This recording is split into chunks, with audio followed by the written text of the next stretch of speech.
Bayer Leverkusen was founded in 1904 and had never won the Bundesliga title. That is a staggering 119 years. They have come close 5 times when they finished second and even lost on goal difference on the final day of the 1999-2000 season. A couple of years later, they lost the treble in 1 month. In 2009, they went 24 games unbeaten, and they collapsed in the last 10 games where they won only 5. They had only won 1 domestic cup in Germany, the DFB Pokal in 1993. They have only 1 European trophy to their name. They won the Europa League in 1998. Bayer finished runners-up in the Champions League in 2002, where they lost 2-1 to Real Madrid in the final. Their failure to win trophies time and time again earned them the nickname Neverkusen. So, how did Bayer change from Neverkusen to winning the Bundesliga and remaining the only unbeaten team in Europe in the process? While the world marvels at the remarkable undefeated streak of the 2023-24 season, the journey leading Bayer Leverkusen to their maiden Bundesliga triumph traces back to a difficult start in the preceding campaign. Gerardo Seoane, who had steered them to a commendable third-place finish earlier, departed by October 2022, leaving behind a mediocre tally of just 5 points from the initial 8 matches. The subsequent gamble of appointing Xabi Alonso, a newcomer to senior coaching, carried considerable risk. Leverkusen stood on the brink, facing the dark fate of joining German giants like Schalke, Hamburg, and Hertha Berlin in the second division. Hailing from the Basque region, Alonso started his journey in both playing and coaching with his hometown La Liga side, Real Sociedad. In 2004, when Rafael Benitez assumed the managerial reins at Liverpool, he swiftly secured Alonso's services. Despite his tender age of 22, Alonso displayed remarkable maturity and adaptability, making an immediate impact in the rigorous environment of the Premier League. His crowning moment came in the form of a goal during Liverpool's triumphant 2005 Champions League final, marking a sensational debut season with the club. Following a 5-year tenure with 210 appearances and an FA Cup triumph in English football, Alonso made a pivotal move to Real Madrid. There, he added another Champions League trophy to his collection, alongside clinching the Spanish title. Subsequently, Alonso secured 3 Bundesliga titles with Bayern Munich, in addition to lifting the World Cup and 2 European championships with the Spanish national team. Following his retirement in 2017, Alonso undertook the UEFA Elite coaching course alongside Xavi before embarking on a coaching journey. He made a return to his roots at Real Madrid, taking charge of their under-14s team.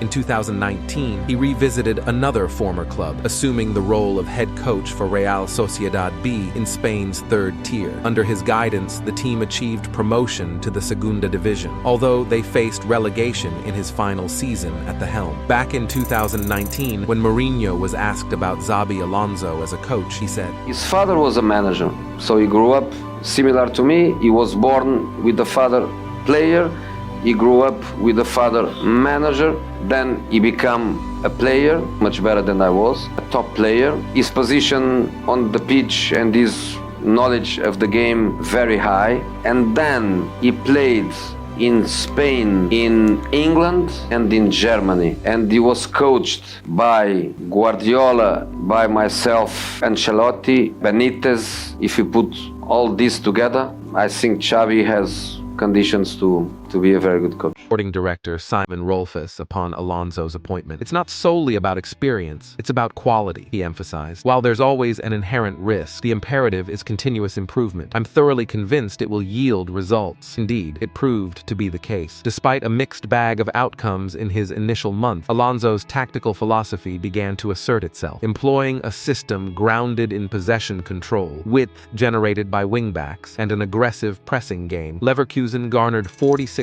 points from their last 24 fixtures. This secured their spot in the Europa League and firmly established the cerebral former midfielder of Real Madrid, Liverpool, and Bayern Munich as a coach of considerable promise. The departure of Moussa Diaby to Aston Villa in the Premier League for 55 million provided sporting director Rolfes with an opportunity to assist Alonso in shaping a squad that reflects his vision for the current season. The acquisitions of Nigeria's striker Victor Boniface, 20.5 million, million, along with the seasoned midfielders Jonas Hoffmann, 10 million, and Granit Xhaka, 15 million, have been pivotal to Leverkusen's campaign. Boniface made a scintillating start, netting 6 goals in his initial 5 appearances before succumbing to injury, while Xhaka's robust presence has fortified a midfield previously lacking in steel, featuring in every fixture thus far. Hoffmann, known for his astute play, has featured in 26 matches, seamlessly bridging Leverkusen's midfield and attack. However, the most notable arrival in terms of value has undeniably been Alex Grimaldo, secured on a free transfer from Benfica, arguably the standout deal for any German club this season. The Spanish defender, a mainstay in the league lineup, has already notched up 9 goals and provided 11 assists. Partnering with Dutch talent Jeremy Frimpong, Grimaldo has brought width, expertise in set pieces, and penetrating runs, proving to be a difficult challenge for opposing teams throughout the league. In December, Grimaldo shared with the Bundesliga, "I believe one of my strengths lies in recognizing where I can be most impactful, understanding the gaps in defenses. Thanks to the freedom granted by Xabi and our tactical setup, I'm able to exploit space effectively, creating scoring opportunities for myself and the team." It's not solely the newcomers making waves. Frimpong, along with German internationals Jonathan Tah and Robert Andrich, Argentine midfielder Ezequiel Palacios, and numerous others, have all discovered a newfound consistency that eluded them under previous management. Florian Wirtz stands out as a prime example. Long hailed as one of Germany's most promising talents, Wirtz was still recovering from a cruciate ligament injury that dashed his hopes of participating in the 2022 World Cup when Alonso assumed control. While his performances under Seoane were commendable, the 20-year-old has elevated his game to new heights since returning to full fitness under Alonso's guidance. His standout performance included a hat-trick as Leverkusen comfortably dispatched Werder Bremen with a resounding 5-0 victory to clinch the title on Sunday. The control, the interplay within tight spaces and between the lines, it's innate, something I can't teach him, remarked the Spanish manager. Wirtz stands as another stalwart in Leverkusen's lineup, having featured in every league fixture. His tally of 8 goals and 11 assists marks career highs, and he now holds the distinction of being Germany's fastest ever men's international goal scorer. While major European clubs express interest, Alonso's commitment to remaining at Leverkusen may sway the decision of his young protege. This decision left both Bayern Munich and Liverpool without their top coaching target. However, this season has seen Alonso repeatedly thwart Bayern's ambitions. While a last-minute penalty from Palacios salvaged a point in Munich back in September, it was Leverkusen's convincing 3-0 victory at home in February that truly shifted perceptions. Many saw this win not just as troubling Bayern, but as a sign that Leverkusen was poised to end Bayern's 11-season reign. The fact that Josip Stanisic, on loan from Bayern, scored the opening goal was emblematic of Bayern's recruitment challenges and, perhaps, their overconfidence. On that day, Bayern appeared toothless, managing just 1 shot on target, while Leverkusen capitalized with ease. It felt like a passing of the torch and was widely celebrated as a tactical triumph for Alonso. In the end, Leverkusen's relentless pursuit and Bayern's unexpected stumble have resulted in a title victory without significant suspense. This outcome stands in stark contrast to Leverkusen's historical reputation, Neverkusen or Vizekusen in German, due to past instances of falling under pressure. However, this season has witnessed a complete reversal, characterized by a series of late-game heroics. Leverkusen has astonishingly scored 24 goals in the final 9 minutes of their 29 league matches. They've developed a remarkable knack for salvaging points, transforming losses into draws, draws into victories, and even snatching victories from the jaws of defeat, as demonstrated against Hoffenheim and Europa League adversaries against Karabag in March. The era of Neverkusen is officially over.